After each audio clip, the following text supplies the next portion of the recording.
All right, you guys. So you have to actually live in the house while you're trying to sell it.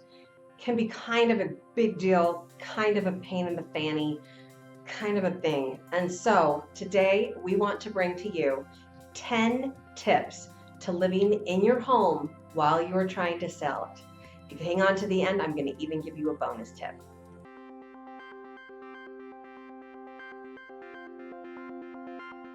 Hi, everybody. I'm Katie Evans. I'm the owner and lead agent of the Living 48 real estate team. And as promised, today we're going to go through 10 tips for living in your home while you are selling it. All right. We know it's a big deal. We know it's actually something that happens more often than not.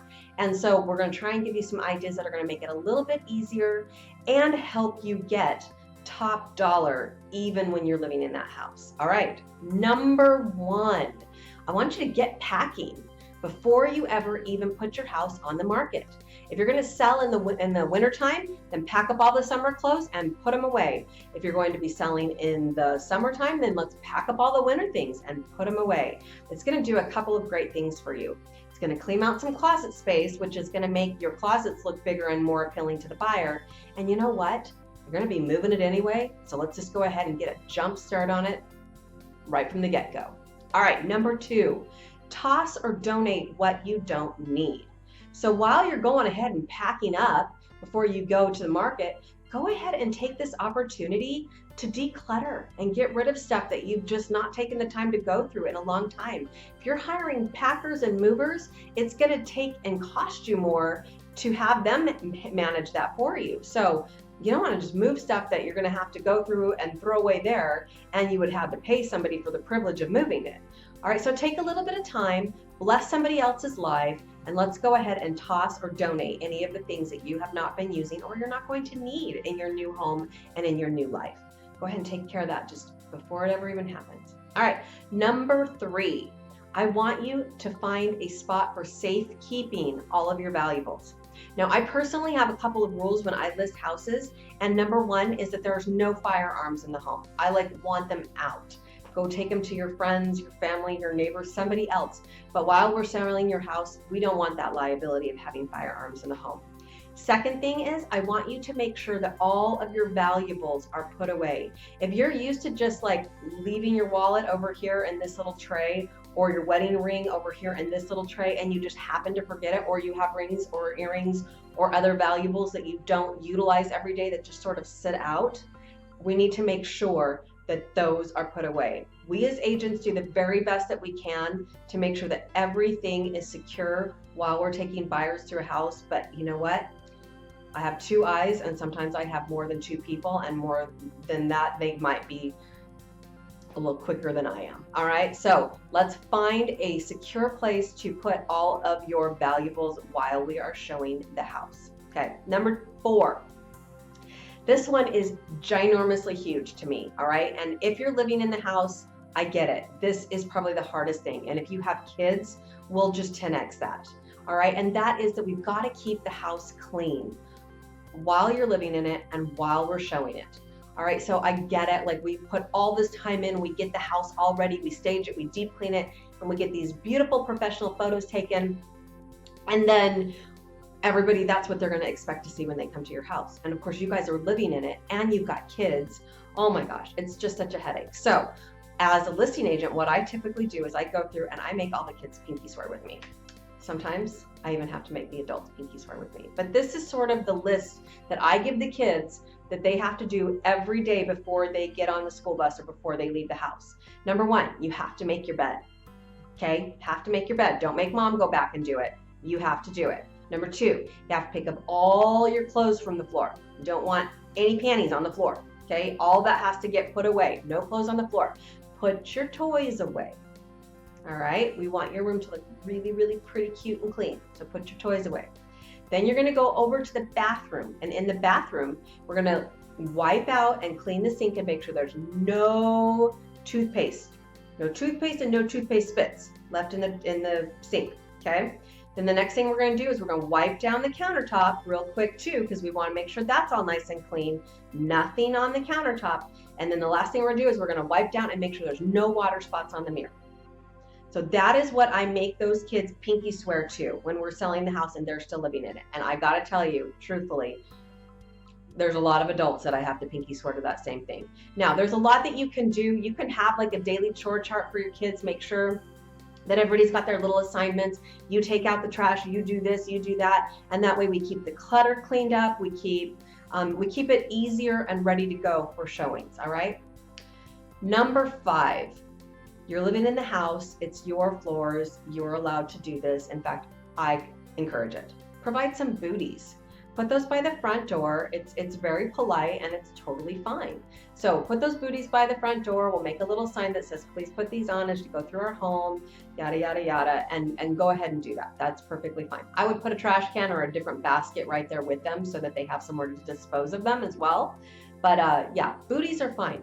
Another thing that I would maybe recommend that you put by the front door is a bottle of hand sanitizer. We encourage right now, especially in these days of COVID, that only the buyer's agent is touching any doorknobs or anything of that nature, but sometimes people just forget and they grab something. So put a bottle of hand sanitizer by the front door and that will be helpful as well. All right, number 6, pack a to-go bag. All right, the most stressful part about living in your house while it's for sale is often the need to just get out of there really quick. All right, so go ahead, keep a grab bag, put the things in there that you don't want to forget. Medications that you don't want in your home, keep them in the grab bag. Laptops, tablets, mail, spare keys, all those kinds of things that you just don't want in the house when other people are in there. Go ahead and put them in a to-go bag or a basket and just know when you leave, that goes in the car, all right, with you. Okay, number 7. Have your listing agent either put in showing time or somewhere in the multiple listing service the note that says that they are requesting 2 hours notice before any showings. That's going to give you enough lead time, hopefully, to run around and do any of those last minute cleanup, catch up, things like that. Run outside, clean up the dog poop. Just make sure that everything's the way that you want it to be for the showings. And that gives you enough time to kind of do that and gives you that heads up. Okay, speaking of dog poop, number 8, have a plan for your pets. Yeah, ideally, we don't want them in the house. We don't even want them there. We don't want them locked in the backyard. None of that. If they can go with you, that is the absolute best. Now, knowing that that's not always possible, have them crated while you are in the showing process. It'll keep them safe. It will keep you safe. It'll make them feel more secure. But again, ideally, I would love to have those pets not in the property. Number 9, make a show prep checklist. This kind of goes back to keeping it clean, but this is also going to be another thing. So prepping the house is going to be really important.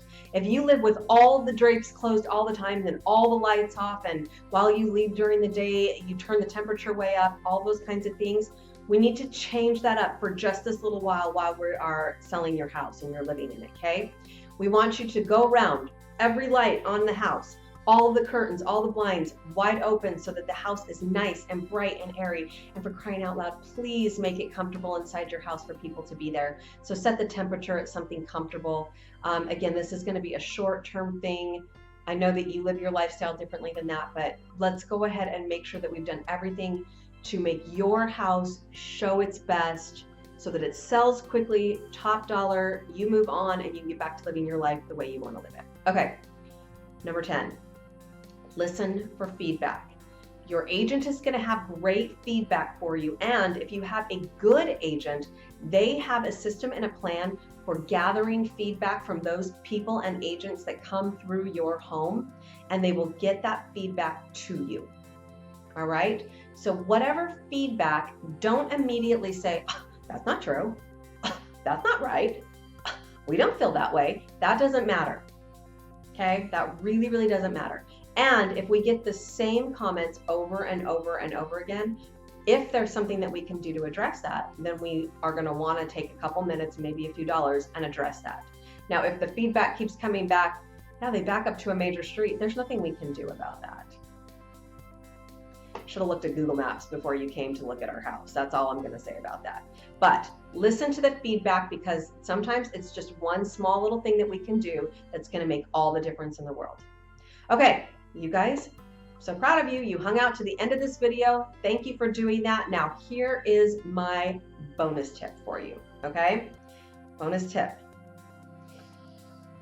I want you to take a deep breath. I want you to know that this too shall pass. Nobody ever said that it was easy living in a home while you're trying to sell it. So find the moments of peace. Make sure that you've got some good Epsom salt and take a soothing bath at the end of the day. And just know that we're gonna get through this. This too shall pass. And you won't have to live like this for very, very long. All right, you guys, thanks again for watching our videos, our video blogs. If there's anything that we can do for you, please don't hesitate to reach out. You can reach out to me directly on my cell phone, which is 480-415-1341, or you can visit our website, which is www.living48realestate.com. You'll find this video. You'll find recommendations to different people who can help you, vendors, house cleaners, painters, all those kind of things on our website. So go over there, check that out. And really, we are here to be a resource for you with all things related to your house and with all of your real estate related questions. So thanks again for watching. Have a great day, and we'll catch you on our next one.